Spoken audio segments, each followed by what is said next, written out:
This scene, how is that 2001? That's like, how does that look so good? What's good, guys? It's Marcel J, back at it again with a new video. Today, I'm going to talk about Aaliyah. I love Aaliyah so much. Like, she's one of my all-time favorite artists, but she's a blueprint, a pioneer of R&B music, of what it means to be an R&B star who has the potential to cross over to the pop world and be able to do music and movies and fashion and just succeed on so many levels. Like, obviously gone before her time, but today, July 7th, is the 19th anniversary of her third studio album and also her final album, Aaliyah. And I've reacted to a couple songs before, but I got a comment like yesterday from, I'm gonna butcher her name, I'm sorry, but Tokyo All Stars. I'll post it right there, but he watched my reaction and was like, oh, react to More Than a Woman. And I love that song, I love the video, and I haven't seen it in a while, so I thought it would be fun to react to the song, but also talk about the album a little bit and what I remember of Aaliyah in that moment, because around that time, she passed away August 25th of 2001 that year, the same year their album got released. And it's such a weird time to think about, especially if you live through it, because you could feel how big of an artist that she was, but that she was going to be. Like, she was really stepping into like a mainstream, widely known presence. And it's crazy thinking about what her career could have been after that year if she was still alive. But let's get into the music video, let's get into the song, and let's get into my thoughts. Okay, you guys ready?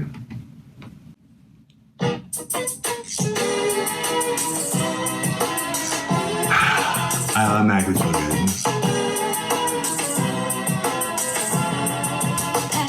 Before she even starts, let's just say this is 2001. Like the video released. Let me give you guys times and dates for all of this. The single came out November 13th of 2001, and then the music video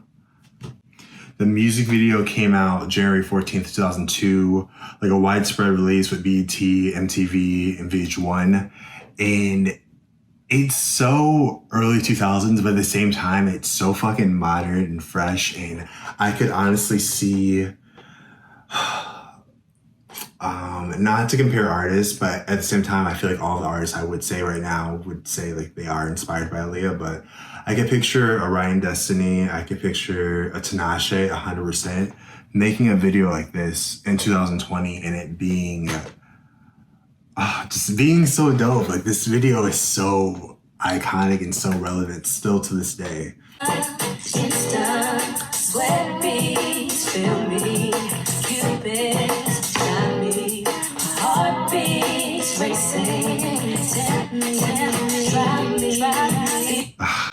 get into the look, get into the voice, get into the production. Like, Static Major and Timbaland co-wrote the song, but Timbaland obviously did the production, and it's so, okay. So like, when I think about the song, I think about a lot of the music in the third album. There's a lot of like pop sensibilities to it. It was like just the weird sounds, obviously it's R&B just because I think Aaliyah has a very signature R&B voice, or her voice has become signature R&B when you think of artists right now. But the song itself, it's like got dance elements to it. It's got electronic, weird sounds that incorporate it to it that give it a funky vibe. And even today, I think about just the inspirations that came into the song, but just also how I could still listen to the song in 2020 and it sounds just as good as it did in 2001, 2002 when I was listening to it as a kid. You're so exciting, thought of highly, it's yours entirely, I'll be. I remember that.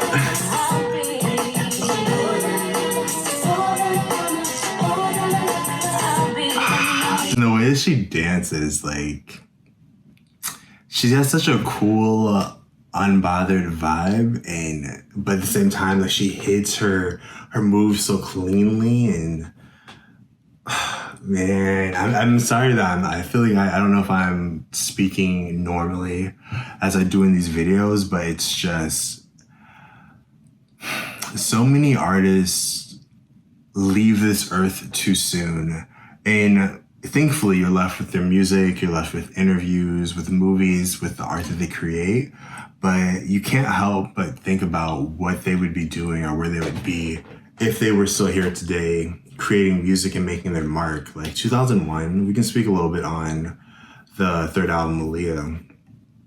I didn't listen to it when I was younger, because I was maybe 8 or 9. So I was obviously listening to music, but I was more of a singles person back then. Like shout out to Real Player. I would like download songs on LimeWire, or I would buy songs on iTunes or Real Player. And when it came to this album, I listened to it maybe in like my early 20s. And it's obviously very cohesive. It's very R&B, and it's very like, I don't know, it kind of reminds me of, I don't know why SZA's on my mind right now, but it reminds me of the artists that I love today. Jhené Aiko, just like, it's all emotional, very relatable R&B music, but at the same time, it's got these moody, these moody alternative pop, different sounds and different vibes that make it so unique. Like even in 2001, R&B was definitely big in that year, and pop was definitely big, but there weren't. This album being out, I can't picture an album that sounds like it in that day, because you have Timbaland, who was so unique, who was so like in his own zone, his own route when it came to how he produces music and the sounds they use. And then you have songs like to have We Need a Resolution, Rock the Boat, More Than a Woman, I Care for You. Those like 5 iconic singles on one album. That's crazy. But then you have songs like Never No More, like very emotional. I Refuse, I Can Be, like Try. Oh, that was the Japanese bonus edition, but Try Again. It's just, man, it speaks to the type of work that was created in 2001 from certain artists, or not even just 2001, but in general. Like this album stands the test of time. Like I can still listen to this album 2020 from beginning to end and still feel emotions. It still sounds fresh, and it could still entice new fans. Like if Blackground wasn't a trash label, or actually, well, they were a trash label. Like I can make that a fact. Blackground Records was a trash label, but I think it's Aaliyah's family / the estate who has control of if it can go to streaming services or not.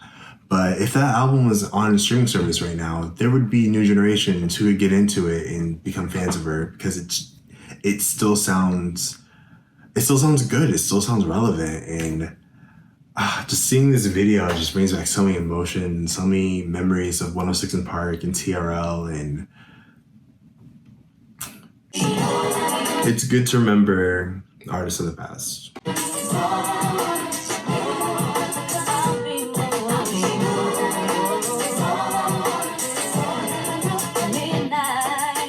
And those little artistic effects, like having that little light in the motorcycle and then seeing Aaliyah dancing within it, and then going inside in the beginning, how like Aaliyah, or maybe it's a stunt driver, but Aaliyah is driving through the streets, and then you see the camera zoom into one of the little muffler tailpipes, and then it's just Aaliyah dancing within the motorcycle. It's so innovative. It's so artistic.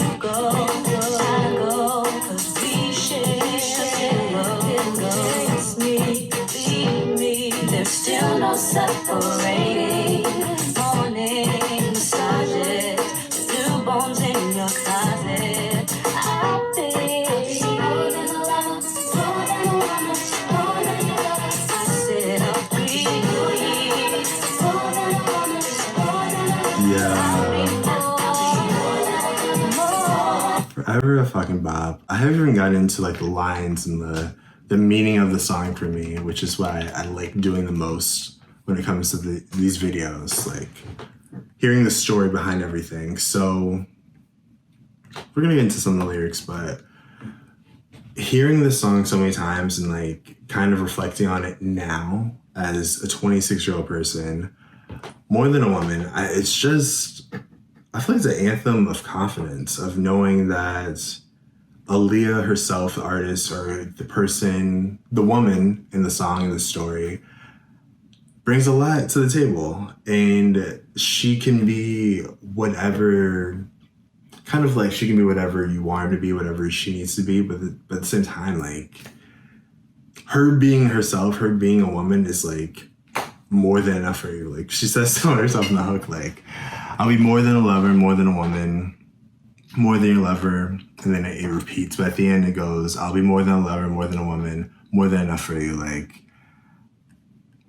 the bad bitch energy of just saying, I'm me. And that's literally all you need for me to be with you, or for you to be happy or whatever.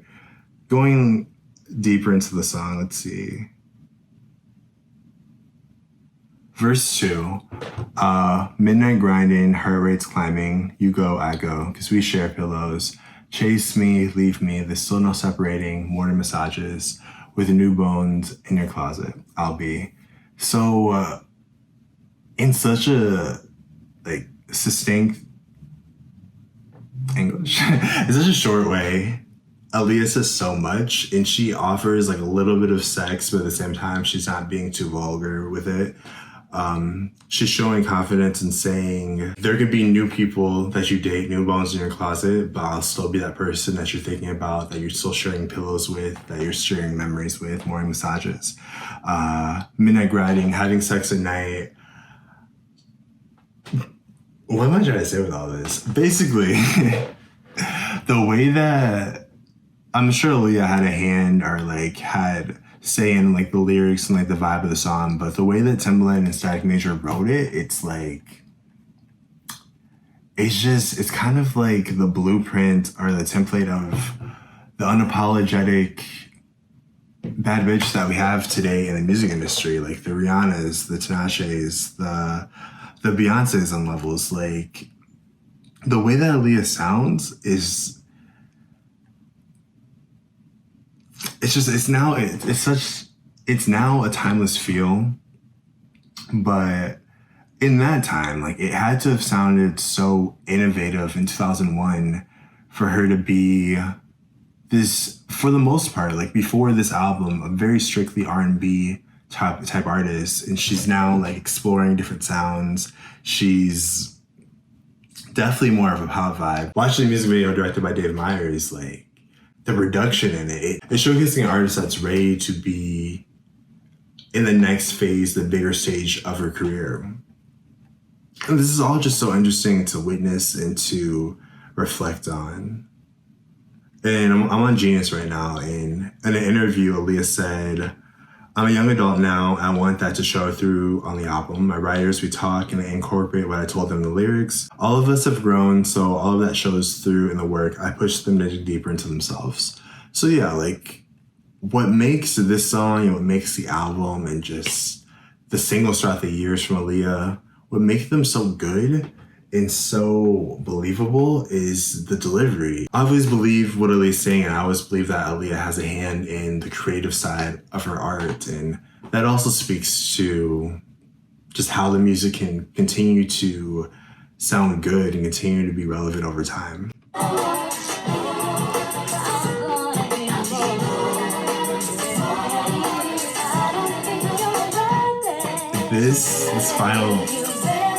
This scene,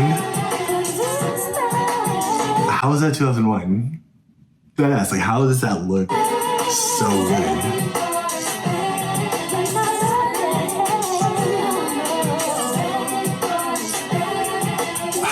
The dance break.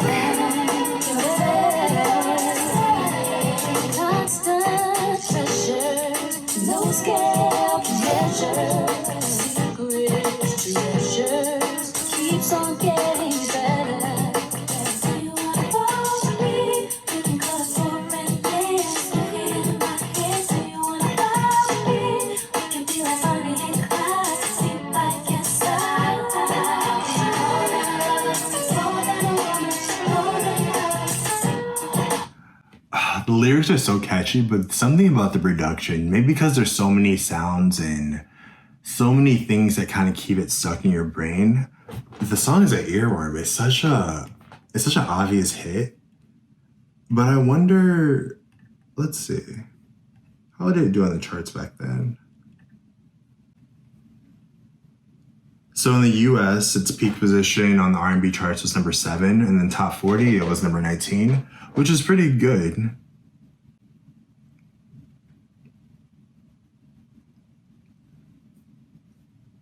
Yeah, so I think it was definitely a solid hit for what it was in 2001. But then, let me see, since it came out, the album came out in July, and then the single dropped November. And then Aaliyah passed. Yeah, her passing. So this video and the next single, Rock the Boat, she filmed that video, I think around August. Yeah, it was early August, and she died. She untimely passed during a plane crash on a flight back from the Bahamas. Not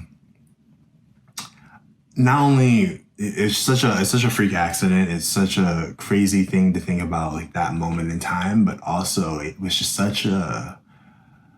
you could just see the foundation of what her and her team were building for such an amazing career. Like she had she had Queen of the Damned out. She had other albums. She had other scripts and movies in production. And with this album, man, like it's been critically acclaimed since it came out, but it was just such a just building blocks, foundational place for her to really jump into the pop star, the mainstream status that she deserved to be at that point, and all the work she put into her career.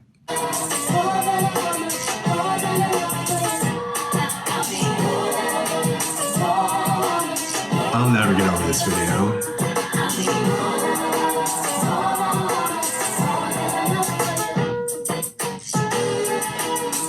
The dance break. The early 2000s fashion. This party scene right here, it's making me think of Nelly, Hot in Here, or Hot in Her, HURR.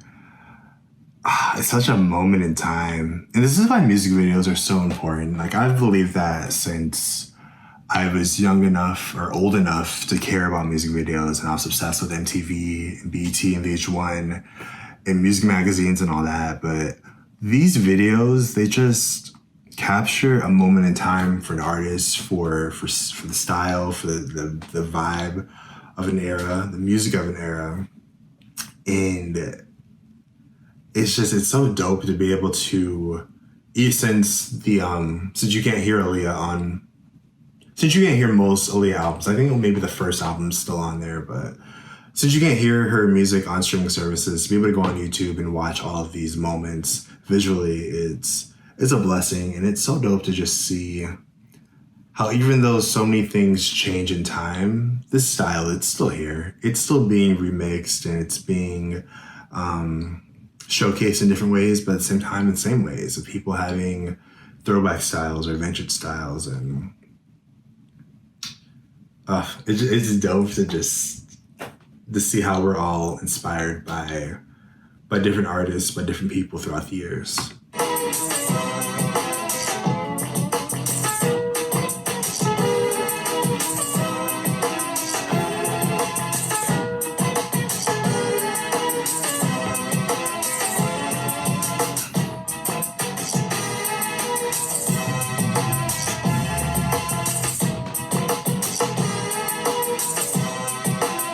Baby Fat.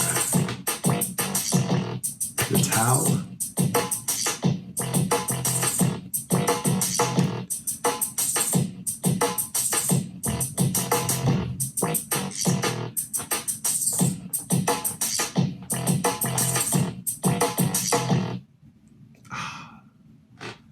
Perfect. In loving memory. Yo. This is, whoa, it's been 20 minutes.